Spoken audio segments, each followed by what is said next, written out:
여러분 안녕하세요. 선우빈입니다. 자, 수능 D-Day 15일부터 시작하는 한국사 1등급 만들기. 자, 1910년대와 20년대 일제 식민정책, 그리고 우리의 민족운동 3.1운동, 그리고 대한민국 임시정부에 대해서 살펴보기로 하겠습니다. 자, 일단은 5년간 수능에서 어떤 주제가 나왔는지 살펴볼까요? 자, 이 무단 통치 시기의 특징 물어봤던 문제가 2번 있었고요. 3.1운동, 여러분 너무 많이 나왔습니다.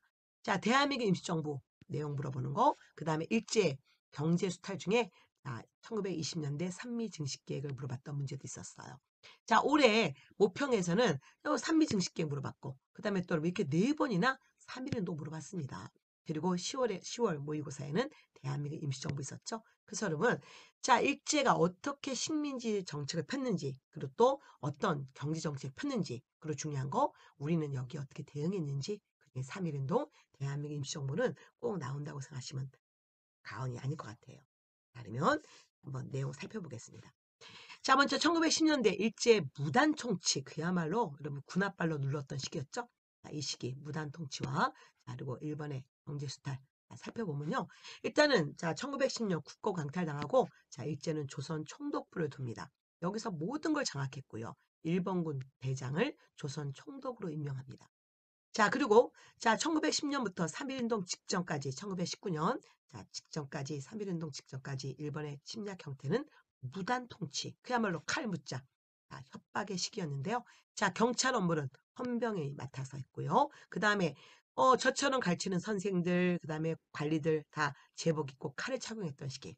그리고 조선 태용령이라는 령을 발표하는데, 자, 이거는 조선인에 대한 직결 처벌권이었고요. 온리 조선인만 대상이었습니다. 자, 그리고 언론, 출판, 집회, 결사의 자유 완전 박탈당하고요. 우리의 모든 정치 결사 활동은 해산됩니다. 그리고 경제 수탈 중에 회사령을 공포했는데 자, 허가지었습니다. 그래서 민족적 성향이 강한 민족 기업은 허가해주지 않았죠. 자, 그 다음에 자, 토지 조사 사업도 놓치지 마시고요. 자, 1910년부터 1918년 토지 조사 사업이 있었는데 자, 이 시기에 자, 특히 자, 이 토지 조사 사업은 얘네가 근대적 토지 소유권 제도를 마련하겠다고 했지만 사실은 토지 약탈이 주 목적이었습니다. 자, 내용은 자, 기한을 정해는 신고제, 즉 토지를 갖고 있는 사람들이 기한 내 신고해야 되는 거고요. 아주 절차가 복잡했습니다. 그래서 결국 40%가 미신고 토지였어요. 그리고 또, 자, 조선 농민들이 관습조를 갖고 있었던 경작권은 완전히 부정당하고 지주의 권리만 인정됐습니다. 그 정도 알고 있으면 돼요. 자, 그 다음에 다시, 자, 이 시기에 우리의 자, 민족운동 보면, 자, 1910년대, 자, 일단은 국내는 독립의금부, 그리고 자, 대한광복회 같은 단체가 있었는데, 이름만 좀 봐두세요. 자, 그 다음에, 자, 3.1운동을 계기로 일본의 침략 형태는 자, 2단계의 문화정치로 바뀌게 되는데, 자, 문화정치, 문화적으로 가겠다고 했지만, 사실은 사기꾼 정치였죠. 1919년부터 1931년 이 기간이었고요. 자, 중요한 건 3.1운동을 계기로 바뀌었다. 자, 그러면서 헌병경찰제를 보통경찰로 바꿨지만, 다르면 이거는 다 사기꾼이었다는 거죠. 한마디로 교묘한 친일파 양성책이 이때 이루어졌었고요. 또 하나 얘네가 뭐라고 했냐면 총독, 군인이 아니라 문관도 얼마든지 가능하겠다고 했지만 절대 단 한 명도 문관 총독 없었습니다. 그 다음에 노란색 표시 여러분 기출문제인데요. 자, 치안유지법이 제정됩니다. 치안유지법은 사회주의를 금지하는 법이었는데 사실 사회주의자 중에서 독립운동가들이 많았거든요. 그래서 결국은 사회주의 독립운동가들 탄압하기 위해서 치안유지법이라는 사회주의 금지법을 두었습니다.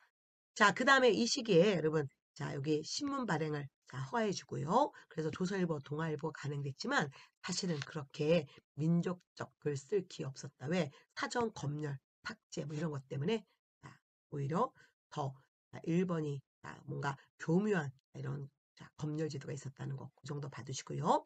자, 그 다음에 또 이 시기에 대표적인 경제 수탈은 쌀을 많이 생산하자. 한미 증식기획이죠. 자, 일본이 이 당시에 공업화 정책을 폈었거든요. 그래서 결국 주식은 쌀이었기 때문에 결국 쌀이 부족해지자 식민지에서 쌀을 생산하자. 이게 목적이었습니다. 그래서 뭐 토지를 개간하고 품종을 개량하고 수리시설을 확충해서 쌀을 많이 생산하자는 거였지만 사실은 이거는 수탈이 조선에서 쌀을 수탈하기 위한 게 목적이었습니다. 그래서 우리 자 한반도는 쌀만 자 생산해야 되는 단작형 오로지 하나만 농사져야겠고요. 그 다음에 만주에서 먹을 수 없는 작곡을 수입해서 조선 시장에 여러분 자 일제가 이거를 시장에 풀어놨죠. 그리고 자 이런 산미 증식계획에 들어갔던 모든 비용은 한국 농민에게 백성들에게 이거를 비용을 추가시킵니다. 자, 그럼 여러분 치안유지법과 관계되어서 치안유지법 사료 한번 보세요. 자, 시스템, 국채를 번역하는 거. 바로 이게 여러분 자 사회주의로 가겠다는 거고요. 특히 사유재산을 부인하는 거. 이게 사회주의자죠. 그래서 치안유지법은 1925년부터 일본이 망할 때까지 있었다는 거 정도 좀 알아두셔야 됩니다. 그러면 여기서 자 우리 한번 확인 주요 개념 체크 좀 하고 갈까요? 자, 이렇게 나온 적이 있었습니다. 1910년대 무단 통치 시기의 모습으로 옳은 것은 자, 태영, 즉 태영령 맞죠? 토지조사 있었습니다. 교원들, 이런 관리들 제복 입고 칼찼죠? 자, 회사령 있었습니다. 2단계 가서 회사령 없어진다고 했고요. 치안유지법은 2단계, 1925년이고 한국시민서사는 이거는 3단계 때 이루어지는 거예요. 그러면 내용들 정확히 아셨죠? 그 다음에 또 다시 산미 증식계획에 대한 설명을 옳은 거 개념 체크해 보겠습니다. 산미 증식계획 결과 한국의 식량 사정이 악화되었고 다량의 만주산 작곡이 수입되었다. 맞죠? 우리는 온리 쌀만 생산해야 됐고 그 쌀이 일본으로 가게 되면서 자 만주산 작곡이 들어오게 되죠. 자 신고주의 이거 아니죠 여러분.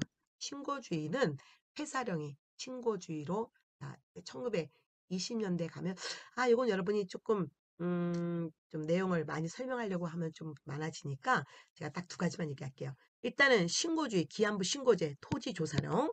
자, 토지조사 사업에 의한 토지조사령이 신고주의였고요. 그 다음에 회사령은 이렇게까지 수능에서 나오지 않지만 1910년대는 허가제였고요. 그 다음에 1920년대 가면 이거를 뭐로 바꾸냐면 신고제로 바꿔요. 그래서 결국 신고제라는 것은 결국은 회사령이 없어지는 거나 마찬가지거든요. 어쨌든 좀 내용이 좀 깊이 있었네요. 그 다음에 수리조합 같은 거 당연히 나왔고요. 그 다음에 방공령 사건이 이때 나오면 안 되죠. 방공령은 언제였습니까? 1889년에 우리가 쌀 수출할 수 없다라는 방공령을 선포했지만 결국은 실패했다는 거 기억나시죠? 자, 그러면 또 시험에 꼭 나오는 여러분 3.1운동 살펴보겠습니다. 자, 3.1운동의 배경 중에 미국 대통령 윌슨의 민족 자결주의가 또 하나의 배경이었지만 사실 민족 자결주의에 한계가 있어요. 즉 1차 세계대전에서 패전한 나라들의 갖고 있는 식민지만 독립시켜주겠다는 거였고요. 이 당시에 아시아는 1차 세계대전에 승전국들이 갖고 있었던 식민지였기 때문에 사실은 우리나라는 윌슨의 민족 자결주의의 대상은 아니었습니다. 그렇게까지 여러분 우리 시험에 나오지 않을 테니까 그냥 윌슨의 민족 자결주의가 영향을 줬다. 그 다음에 또 해외에서는 특히 일본에서의 28 독립선언 유학생들이 1919년 28 독립선언 발표했었죠. 그 다음에 또 중국에서는 이 대한 독립선언이 있지만 여기까지 나오지 않아요. 그 다음에 고종의 급작스러운 죽음, 독살설이죠. 자, 정기과정 보시면 민족대표 33인이 모든 것 구성해서 독립선언서, 공약 3장 발표했고요. 비폭력, 비타협, 비협조가 기본이었습니다. 그래서 1919년 3월 1일 이들이 민족대표 33인들은 현장에 가지 않고 중국집 태화관에서 독립선언서를 발표했습니다. 그래서 이 민족 대표단이 없는 상태에서 학생과 시민들은 탁골공원에서 3.1운동을 전개했습니다. 그리고 이거는 전국적으로 갔었죠. 그래서 결국 여러분 이 3.1운동 결과 일제가 여러분 만세운동이 일어났다 그러면 모조리 일본이 강력하게 죽였었고요. 그중에 대표적인 사건이 화성 제암리 학살 사건 같은 민간인 학살이 있었다는 거. 어쨌든 3.1운동은 우리의 민족 주체성, 우리의 독립의지를 해외에 밝히는 계기가 됐고요. 이걸 계기로 일본의 침략 형태는 무단에서 문화로 바뀌었고요. 그리고 또한 대한민국 임시정부가 출입되는 계기가 됐고요. 그 다음에 3.1운동이 비폭력, 비타협, 비협조였잖아요. 그래서 이 3.1운동 이후에 우리는 본격적인 무장투쟁이 또 하나 나온다는 거. 그래서 시험에 잘 나오는 게 대한민국 임시정부하고 또 하나 1920년대 우리의 무장 독립운동이 잘 나온다는 거 놓치지 마십시오. 여러분 기미독립선언서는 한번 국어 시간에 공부했던 거니까 요 정도 봐주시고요. 한 번만 읽어두세요. 자, 그 다음에 자 이제 중요한 거 시험에 정말 잘 나오는 대한민국 임시정부. 자, 3.1운동 계기로 자, 중국 상하이에서 자, 출범됐고 대통령의 이승만을 뽑았죠. 자, 구성은 여러분 자, 입법권, 행정권, 사법권으로 구성된 민주공화정이었고요. 시험은 요게 나오죠. 어떤 활동했느냐? 연통제, 비밀 행정망이 있었고 교통국을 두어서 온갖 정보를 수집했습니다. 또 하나 군자금을 조달하기 위해서 애국공채를 발행했고 그리고 자 외교활동 파리 강하이에 김규식을 파견했고 자 미국에는 구미위원부를 둡니다. 자 그러나 1923년 이 당시에 대통령이었던 이스만이 국제연맹 위임 통치론 즉 국제연맹이 우리를 맡아주면 어떻겠냐라는 자 얘기를 하게 되면서 이스만에 대한 불신임이 생겼고 그러면서 자 이제 국민대표회의가 개최되게 됩니다. 요 정도만 기억하시면 돼요 여러분. 자 그리고 어쨌든 이 국민대표회의 결과 1925년 그 이후에 이스만은 대통령에서 해임되고 박은식이 2대 대통령이 되죠. 그리고 박은식이 1925년 죽게 되면서 자 2차 개헌이 이루어집니다. 그리고 1940년 충칭에서 중국 충칭에서 한국 광복군을 만들게 되죠. 자, 임시정부의 문화활동 중에 대표적인 것은 여러분 독립신문을 발행했다는 거. 그래서 독립협회에서 만든 1896년에 독립신문하고 대한민국 임시정부에서 만든 독립신문 헷갈리지 마세요. 우연히 이름이 같았습니다. 그 다음에 사료 편찬소 두어서 한일관계 사료집을 만들었어요. 그래서 일제가 우리 역사 너무나 왜곡하자 그거에 또 대응해서 사료 편찬소가 있었다는 거. 그 다음에 임시정부가 총 5번의 개헌이 있는데 이런 거는 나오지 않고요. 여러분 요것만 잠깐 보세요. 4차 때 충칭에서 주석 체제가 이루어지고 이 주석 이게 바로 김구 선생이었다는 거 요 정도만 기억하시면 됩니다. 자 그러면